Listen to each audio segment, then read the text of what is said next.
Obviously, Logan Paul and Dylan Dennis have been going back and forth on social media this week. The press conference is later today. With regard to you, you said previously that you wouldn't waste your time fighting Dylan Dennis. Has anything changed? Have your stance changed, or are you still of that same opinion? I mean, yeah, yes and no. Like this is the thing. Like I'm just a realist.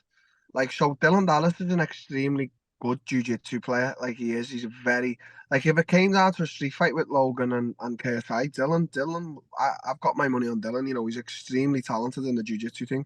MMA, not so much. He's had 2 MMA fights. Yeah. Striking, his boxing, his striking is just absolutely. It's awful. It's god awful. He's terrible. He just doesn't know what he's doing. He hasn't got a clue which way's up. So yeah, I would fight him because it actually generate a lot of hype and buys and money. So yeah, I would. I honestly, I think I'd savagely, viciously hate the guy in the first round. I think I could either play with him for 10 rounds or seriously give the guy a fucking serious beatdown in the first round because he's just so god awful. Like the others aren't the best either. KSI's god awful as well. Logan's a big fucking dude, intimidating, but he's god awful as well. The best out the bunch is Jake. Jake actually puts proper work in. He's actually dedicated his time and stuff. But even when you watch him still, he's just slow and just so off timing and stuff like that. So yeah, I mean, you that's would. my thoughts on it all. Yeah. So Sorry? I mean, you said you'd step in if, say, for example, Dennis pulled out. You'd step in. But has anyone from Misfits been in touch about that? Because I still see your name popping up quite a lot in terms of social media. And even this morning when they were on Insta Live, they were saying, "Oh, where's Darren Till? Where's So have they been in touch, or is it just kind of? No, they haven't. But I mean, Dylan Dennis is going to pull out the fight 100%. Like 99%, he's going to pull out the fight. He's not going to take the fight because he knows Logan Paul's going to beat him. Like that's just the way it is. So I'm here and ready. If I mean, mate, I'm ready. I'm in shape. Like so, I'm here and ready. If he does pull out the fight and Logan wants to fight me, that's no problem at all. They can contact me, contact me management. All the details will be up on Twitter. So I don't know. Like I just don't know, mate. It's creating a lot of hype and enthusiasm and interest, but they're all just so shite. They're just so shite. I don't care what anyone says. Not on your level. Your pinned tweet is blocking people is for the weak. And is that a shot at Logan Paul? I presume so. Was it just a general? No, it's actually not. I've seen it. It's just general. Just seen a lot of people moaning over blocking that. I used to block people back in the day when I first come big on Instagram, but it's just one of them things. It's just what are you blocking people for? Me, it just doesn't. I don't know. It's for the weak. Yeah, let these people see your shit and just cry. I've seen that quote and I love it. So yeah. It sums up your way of thinking about things. Yeah, I like it. I saw you retweeted Ryan Garcia's tweet about KSI comparing a kid to Tommy Fury. What do you think about KSI? Like it's a bit of a low blow, isn't it? That kind of stuff. I don't like some of the stuff KS said. I mean, I'm not the most clean cut guy. I know I'm very controversial, but that was a guy obviously with a I don't know how you say like special needs or like some kind of deformity. And it was like it wasn't a good joke. Well, I mean, it's not that it didn't offend me. Not much. It takes a lot to offend me. It just wasn't a good joke. It wasn't bad taste. Wasn't funny. It wasn't funny. Like the Dylan Dennis thing, what he's doing with Logan's that's just comical. That's just it's comical. But that just wasn't a funny joke. There was nothing funny to that. But you look at the guy KSI. He's just not a funny guy. He's just even the way he laughs is just everything about him. It's just I'm not hating on the guy. It's just not a funny guy. Well, he's done some some bad taste stuff before, hasn't he? I think a couple of like racist type of tweets. So yeah, maybe it's just his character. It's not. I wouldn't know, mate. I didn't even know who they were till like a year ago. Honestly, I really didn't. I'm not. I don't know whether he's racist or not. Everyone's. I don't know. Yeah, fair. Well, anyway, we saw Jake Paul and Nate Diaz recently get it on in the boxing ring.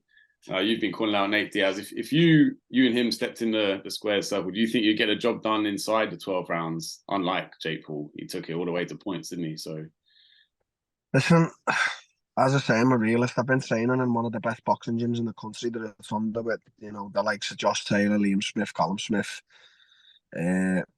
all these guys, and with legitimate boxing coaches in there. They're loving the progress we're making. It's just like I just think I'd stop any one of them guys within a few rounds. I really do. So and I'm as big as them. Like Jake Paul fights 185.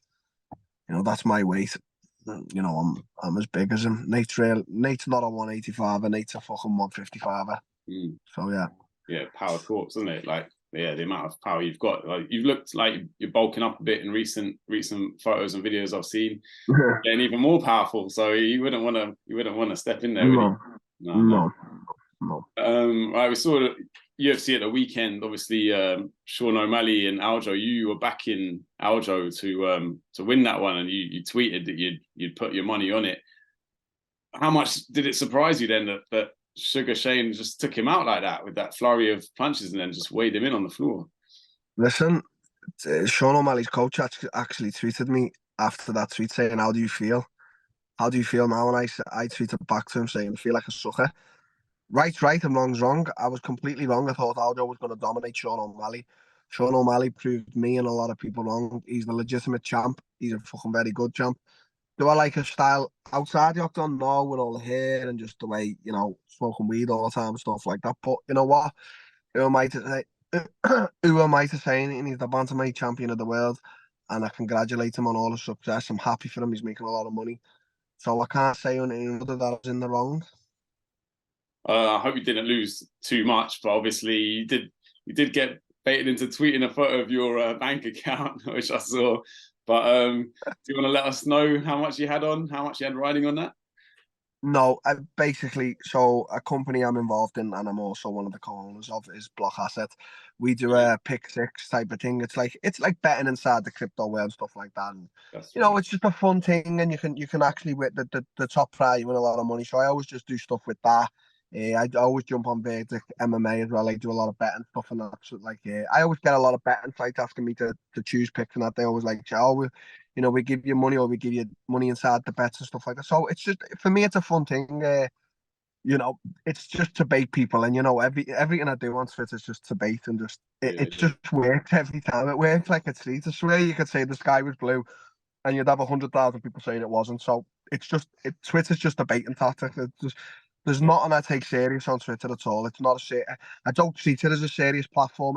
Everyone's got an opinion, and opinions are like arseholes. Everyone's got one. Yeah, I think that's the best way to deal with Twitter, isn't it? Don't take it too seriously. 100%. I was going to ask you about Block Essay, actually. So how's that going? It's all going well?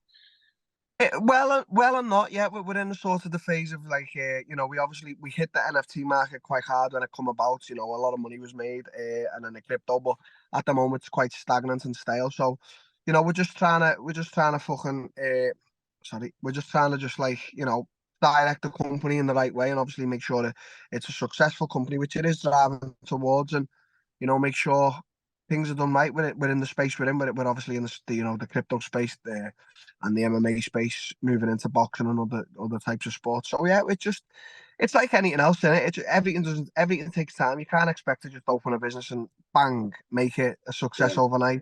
No. So yeah, it's gonna take time. We got a lot of good partners around us, and good people advisors, a lot of good lawyers from America help us out. So yeah, it's going good. Oh, good. You got the foundations in place. It's about just building it up. But I'm Yeah. going back to Suga Shane there briefly. It's Suga been Sean. Sugar Sean, sorry, not Suga Shane. Yeah, he's a boxer, isn't he? Sugar Sean. Yeah. It's been talked about him getting the Dana White privilege. Now, I think you're a bit skeptical about that.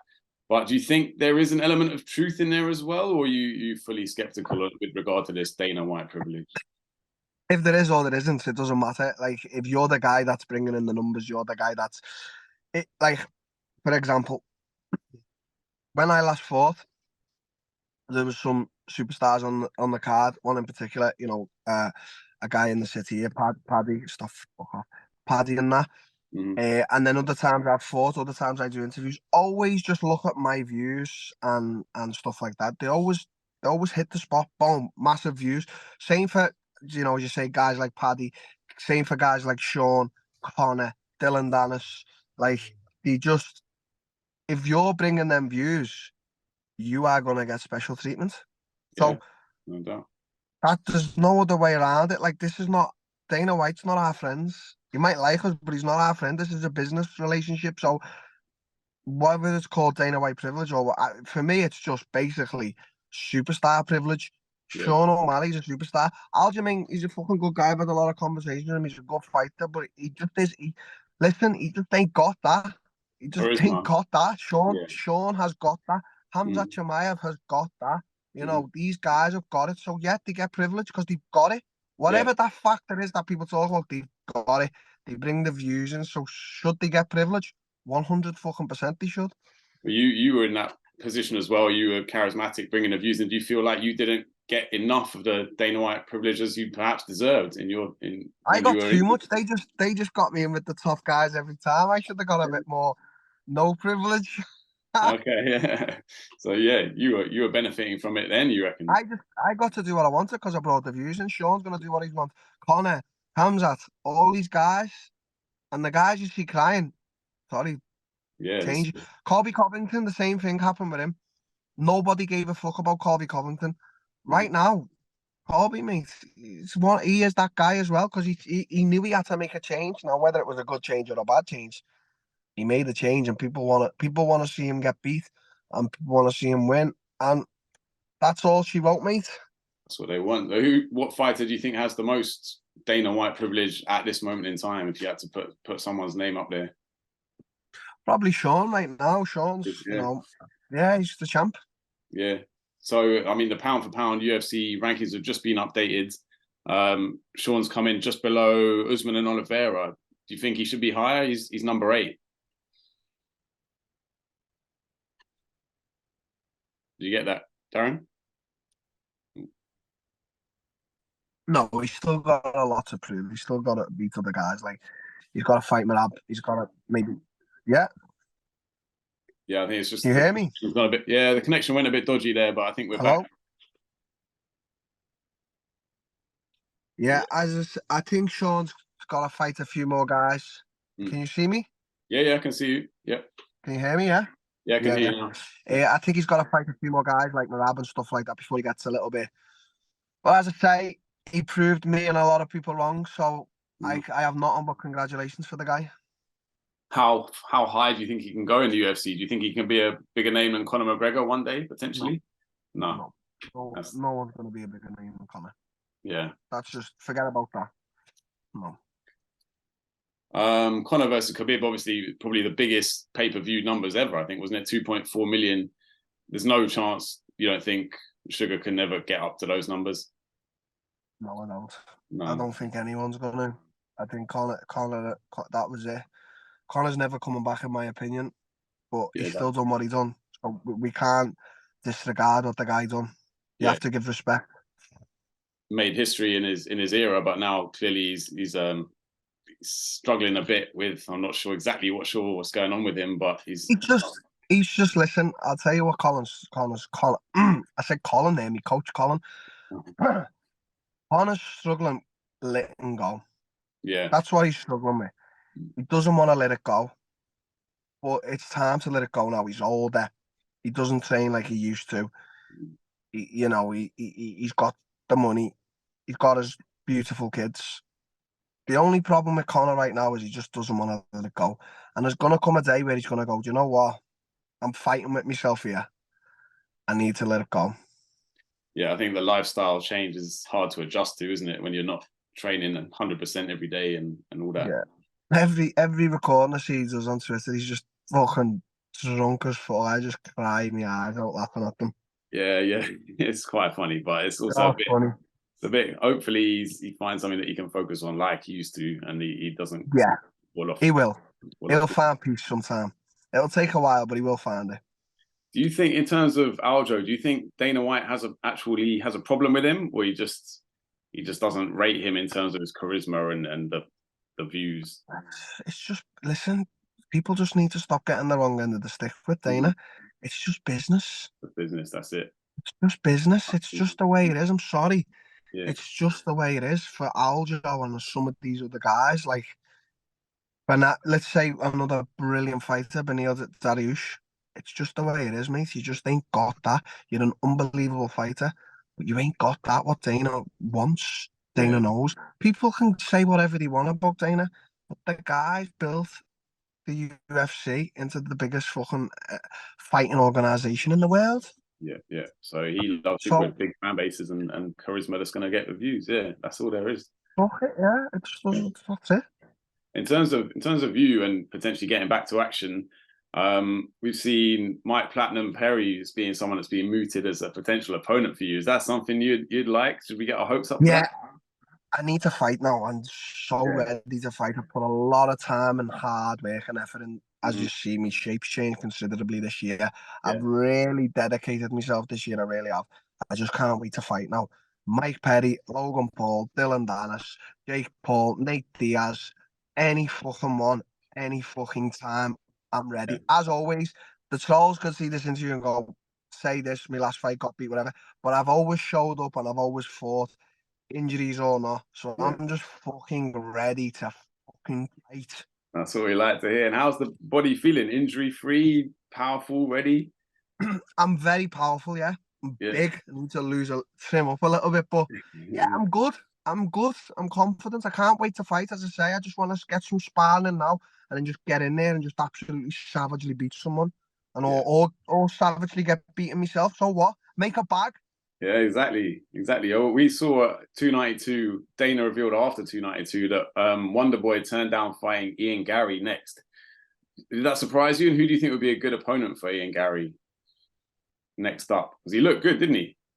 Yeah, looks very good. It's just tough because now they've got to direct all the up and coming stars in the right way. Shavkat, Hamzat, Ian Gary, they've all got to be directed.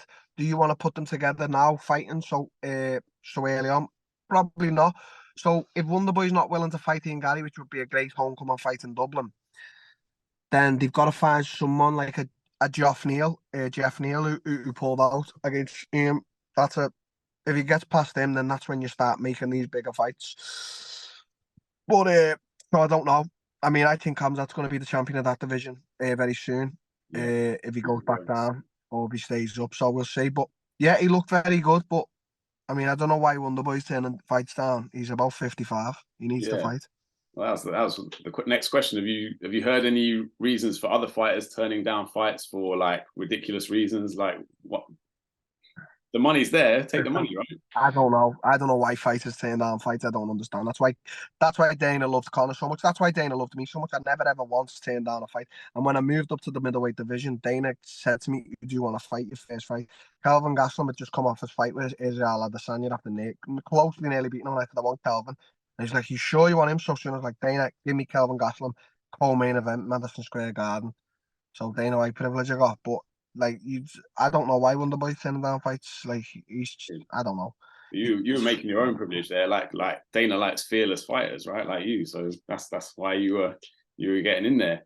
But do you think what do you make of the fact that Dana White calls fighters out publicly to retire? Like he's done it with Chris Weidman and Joe Rosen. Do you think that's good for the sport and UFC or the brands, the image?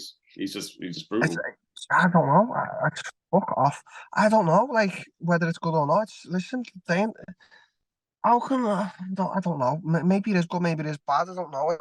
Anytime Dana says anything, I just take it with a pinch of salt. As I say, he's a businessman, so what he says, sometimes 90% of stuff he must say must be good because he built one of the most successful fighting organizations in the past fucking hundreds of millions of years, whatever. So like, he must know what he's doing. Maybe he's baiting them by saying that to get them back in the ring. Maybe it's a reverse psychology tactic. Maybe. I never thought of it like that. Maybe, yeah. He's saying you got to retire, and they'll say, "No, I'm going to prove you wrong. I'll get back in there and I'll fight." So maybe that's what he's thinking. He's always 2 steps ahead, isn't he? Yeah, I didn't think like that. That's very good. Yeah. Could be like that. We spoke about McGregor there briefly, but he's saying that the UFC won't let him fight in December. But realistically, I don't think anyone expects him to be in the shape to fight in December anyway. So is he just sort of pushing the buck back at UFC there? Yeah, my whole opinion with Conor's, you have to respect what he's done, but I think it's time to let go. I think he's struggling to let go, and I don't know. Maybe he's not. Maybe he's going to come back and prove us all wrong. But from what you say, he doesn't look too ready. I don't know. Conor's, he might just not be ready in terms of testing, or maybe just wants to keep his name out there and he's looking on the return next year. It's tough to know. Tough to know. He's a smarter businessman than most of us. So you have to trust him what he's doing. Dylan Dennis called McGregor the Muhammad Ali of MMA, which is quite a big accolade, but it's a bit of a weird one. What would you call him if you had to? Game changer. Game changer. Nice. Yeah, he did, didn't he? Came in and changed the game. It's all been different He since did. he blew up. You can hate him, you can love him. He Yeah, changed the game. changed it all. Okay, moving on to your boy Kamzat. Do you think he's going to knock out Paulo Costa at UFC 294? Yeah, I do. thought so. I Yeah. think he's gonna beat. I think he's gonna beat him. I do. And, How he's gonna beat him, I don't actually know, but I do think he's gonna beat him. and if he does do that, does that mean he gets a shot at the champ moving on after? He deserves it, surely. Why not? As I say, privilege. He brings views. He's got one of the most followings. Why not? All right, a bit of a left field question here. Masvidal's offered to train Elon Musk. Would you train Mark Zuckerberg, as in the Facebook guy? He's a blue belt, BJJ blue belt, apparently. Yeah, I mean, I would, but the only thing with that is obviously all these YouTube fights and everything now. I'll be chasing them and everything like that. That's good and well outside UFC. Mm. I mean, it's all gimmicky in it, but you know what? If you got the offer, you'd be stupid to turn it down, wouldn't it? You'd be on a fucking manager's fee or a trainer's fee. So, yeah. I don't know. It's just all a little bit mad. Two of the most richest people in the world fighting each other. But you know what? If that's what's going to float the boat and we get it done in the Colosseum in Italy, well, why not? Yeah, it would be kind of history in the making, wouldn't it? It would be, but kind of historical. Historical. I mean, I don't think it should be them two fighting in there because they're not real fighters, but historical is the word. Yeah, no doubt. Well, you got Guerrilla Fight Club set up at the moment, didn't you? Earlier this year, South Africa, which seems to be going well from everything I've read. Can we expect some sort of Duplessis rematch at some point? Could that happen? Maybe that could definitely happen in South Africa. Yeah, we're trying to get into the grassroots of South Africa, and obviously it's not gonna be just a promotion where I'm fighting on. It's gonna have many people fighting on it. I actually spoke to a very controversial guy who I speak to quite a lot, Andrew Tate. Yeah. He wouldn't mind fighting on it. So when we do get going, which is probably going to be the start of next year, it's going to be big, very big, and South Africa's untouched territory. So really, I can't wait. That could be epic. Yeah. So Andrew Tate on the bill, fighting down on the Guerrilla Fight Club. Yeah, that's big news and exclusive. He won't be fighting on any other promotion. He said that to us. So we'll do a co-promotion. Andrew Tate versus Jake Paul. Andrew Tate versus fucking whoever, and I'll go co-main. Imagine how big that'd be. That'd be awesome. Yeah, that is a big one. Yeah, we like that. Okay. Someone else who we mentioned earlier before the call, Carl Froch. Would there be any chance of getting him involved? I know you two have had words before. Have you had any chance to fire a shot back at him since he? I respect what Carl's done in boxing. I'm not trying to say I'm a better boxer than him. Come on. Yeah. But I do believe I could beat him. I just do. I don't care. I do. And I'd love to just flat and wash that nose to the side of his face. So, what's up, Carl? Let's go. Bring it on. We spoke to him actually. We went to his house and he was telling us how he doesn't believe that the Earth is round and he wants to go to space just to look down and clarify in his mind that the Earth is indeed round. got any words for him on that one? Should we just stop the interview because that's just took me soul. It's ironic because in the background you've got the Earth looking very round behind you there. Yeah, that's funny. Yeah. All right, we'll leave it at that. But if maybe disagreeing in terms of views on the Earth, but your social media, because you weren't on Twitter for a while, were you? And then you got your Twitter account back, which was good news for everyone who follows you because it's very entertaining. Yeah. You tweet. But you still do get some stick every now and then. And I noticed you have been replying to some fans. Obviously, it doesn't bother you. It's probably water off a duck's back. Yeah. No, it's as I told you. Listen, it's just like these people on Twitter. I don't care about them. They care about me. I don't care about them whether whoever they are, whatever they've got to say, it's just back and forth. It doesn't mean anything in any right in any sense. You know, there's someone on Twitter there calling me a bad father, you know, a druggie, you know, calling me like a bad person, you know, we're going to be there to watch the death of me and stuff like that. I just don't care. It doesn't bother me in any way, shape or form. So I just go on Twitter to just, I don't treat anything that gets said on Twitter with any type of like feeling. It just means absolutely not on the platform. The world's in turmoil because of all this social media. The girls aren't real girls and the men aren't real men. It's a whole shit show, and none of it is real. It just ain't real. I haven't been on Instagram for about 8 months now, and the peace that it's brought me is absolutely incredible. Twitter, I wasn't on that for a while. The same thing. It doesn't bother me. It's no one's got anything nice to say. No one's got anything good to say. Everyone's got controversy, conspiracy. Everyone's got this. You just see this fucking. It's just a shit show. Twitter is just a shit show. Like every single day, I don't care what I'm about. Every day I turn the app on. You know, there's a man pretending to be a woman, or there's a man pretending to be a fucking tree. He's gendering himself as a tree. The platform is just ridiculous, and it doesn't mean anything to me. In the news this week, one other thing we've seen, obviously, the Lucy Letby child killer case, which shocked the nation, to be honest. And I saw you retweeted something saying, you know, child killers, the lowest of the low, should be publicly executed. You think that's what we're sending her to prison for life, which is going to cost the taxpayers thousands and thousands over the course of the 50 years that she'll be in prison, millions probably. Would it just be better to just, you know, put her down, basically?